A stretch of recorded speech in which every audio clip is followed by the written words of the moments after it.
Welcome to the channel, everyone. I'm Skratch. This is another Dragonheir Silent Gods video. Day 6 of Season 2 is here, guys. And in today's video, I want to talk about what mistakes to avoid and what should be our priorities. Because once the Clepsydra event is over and you cannot reset your champions anymore, things will become a bit trickier. So I want to talk about the main things that you should focus on early on.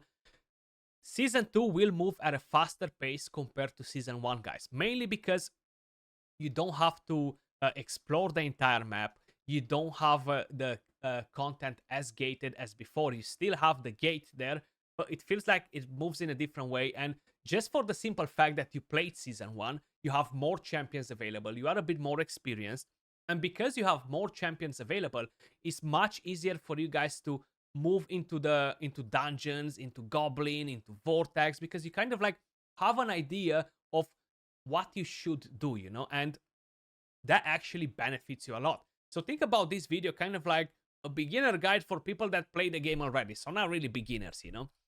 The main thing that you should prioritize, and that should be your number one priority, is make sure you are always swapping teams. So you have 6 days of constantly resetting heroes and changing teams, and that will be very important because you're gonna have to basically prepare your materials, prepare everything that you can from now in order to be able to build multiple teams after this event is done and you cannot reset champions anymore. So the team that you see right here on the screen, I have 4 at 90, 1 at 70. The one at 70 can go at 90 without a problem too, but I just need more materials to rank him to 4-star.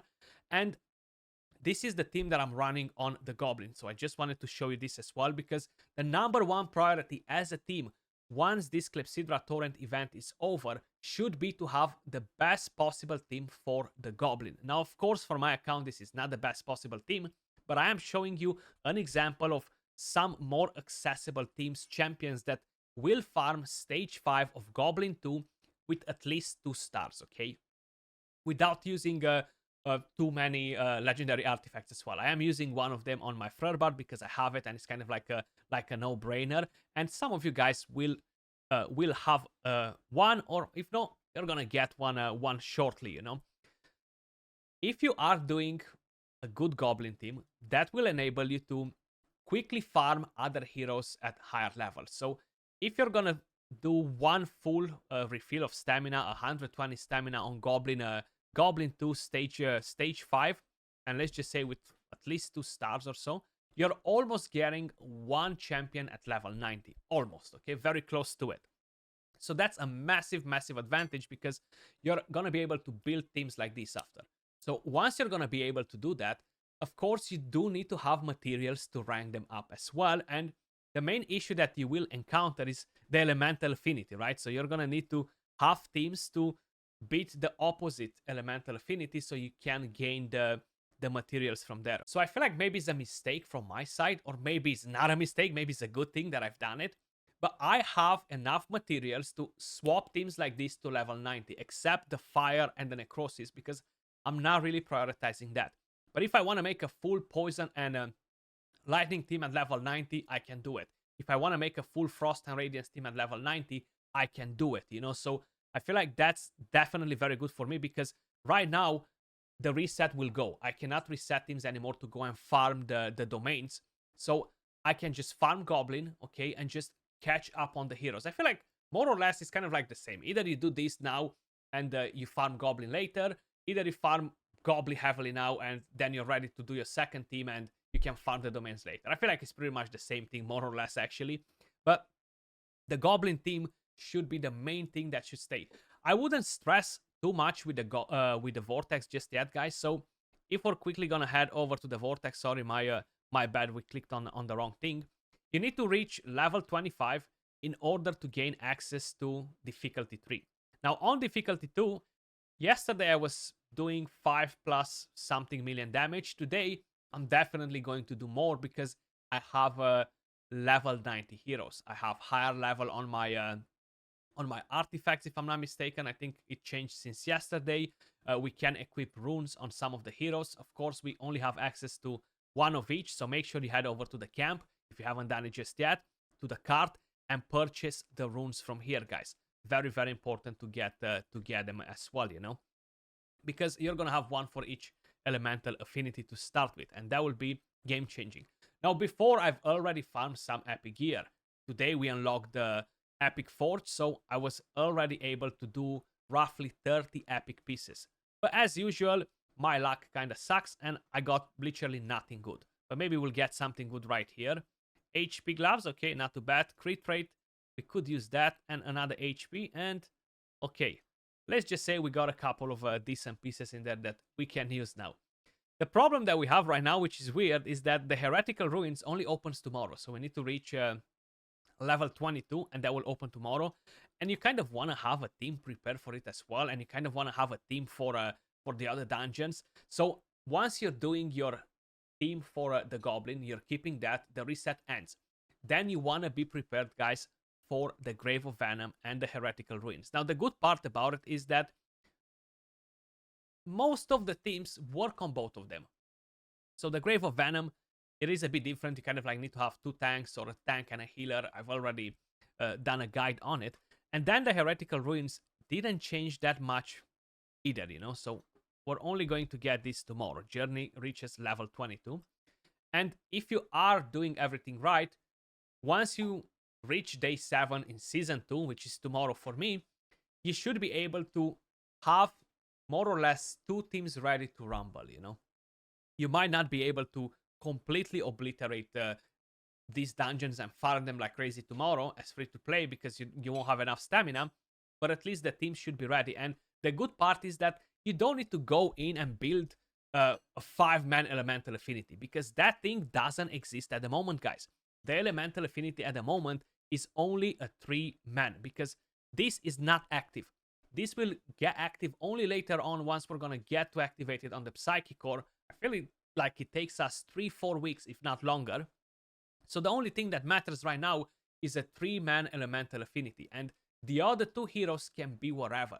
So that's the good part about it. If you have your Goblin team already and it's something similar with what I have, then you're going to be able to basically just bring in a Hexandra, a Quarian. You're going to be able to bring in another damage dealer or something that might enable you to defeat the other dungeons. So let's actually head over and show you how my Goblin team works. And yeah, I'm not 3-starring stage 5 with this team, unfortunately. And it's very important to use food as well, you know. Make sure you are utilizing the food, guys, to the next level, because it's very, very important. If you want to find a video with the recipes and stuff like that, I already have one on my channel. So I'm gonna link it in the pinned comment, just in case if you guys want to see it. But I don't have the recipe for this 13% attack. I tried to make it the swordfish steak, but I haven't managed to do it. I need to look into it a bit more. Maybe I need to combine some fruits with it.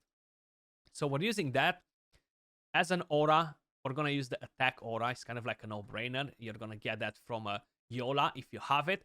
If you're gonna use a different champion, it really depends what elemental affinity you're running. But how you may notice as well, I only have a 3-man elemental affinity. And the one thing that I've done is that on the Psychic Core, I haven't prioritized the attack for poison and lightning. I went and did it for frost and radiance because of my Vortex, you know. And this is just going to be a bit slower. Plus, that will be my main team anyway, so that's why I prioritized that. But let's actually go in and do a run. Dane is pretty good in here because he activates Sigrid, and of course he has double AoE. He tends to do a lot of damage. Another very good hero in here is, of course, Irina. She's a rare champion. I tried to build a team that's a bit more accessible to people that are moving in Season 2 from Season 1, you know? I know some of you might not have one of the epics available, but at least you kind of like get an idea, you get the grasp, you know? You can change that specific epic to something else, maybe even a rare champion that might be amazing for you, you know? The one thing that I would love to replace in here would be Frerbart. The only problem is that he's tanking too good. He's just tanking too good, and it's hard to keep the team up and running without him, you know? Like, I've tried all sorts of different things before as well, and it might work once or twice, but then it fails too much, you know, and I don't like it. You're just wasting the multi battles if you have any, and it's just time consuming to waste so many. So I'll rather get a 2-star than a 3-star and kind of like save my sanity and time, you know what I mean? So that would be the last wave right there. If you are timing a bit the skills better and you're keeping an eye on them, you can definitely get way more value out of it and have this work much better. Unfortunately, the AI is really, really bad and they're using the ultimate skills when is only one enemy left alive with barely any HP and stuff like that, you know. But I'm gonna show you the builds that I have on this as my Vortex team. So my main priority right now on for day 7 is to have the best possible Goblin team because tomorrow I'm gonna get my stamina and I'm gonna level up other heroes super quick. I already have the potions from before, so I can do my Radiance and Frost team, and I can do Vortex. I can do dungeons like that, so I'll have access to pretty much everything, you know. And that's kind of like how I thought about it, you know, like build my Goblin, then the other champions are key for dungeons and my Vortex, so I'm kind of like covering everything with the 2 teams, you know. And the rest doesn't matter later on because we're gonna have plenty of time to worry about the Chaos Shadow and everything else that comes, the world bosses. The main thing is always to prioritize the highest possible stage on the Goblin. This is what I have on my team. I do have all my artifacts to level 16 because I got a lot of Essence of Creation from the last season. I'm saying a lot, but you know, right now I'm actually at 2,000 left, and most of my artifacts that I'm using for the moment are at level 16 now. I do have quite a few different artifacts that are legendary, you know, and how I mentioned, this is a pretty decent team, but for me, I will change it and I will use something with a few more legendaries because I have them available. Why not, you know? And I have all these legendary artifacts that will improve my run quite a lot, even if I would keep these heroes, you know. But I'm just not using them because, yeah, it's a bit pointless to show you. But I just wanted to show you that a team like this can do stage 5 with 2 stars, you know, and then it will make your life much easier. But the next team that I'm building, guys, is what I'm using for the Vortex, and I will be dropping a video on that as well later on because I'm going to do the last reset. We're going to do an Ice Blast team, and we're going to showcase that as well. But I really wanted to point this out.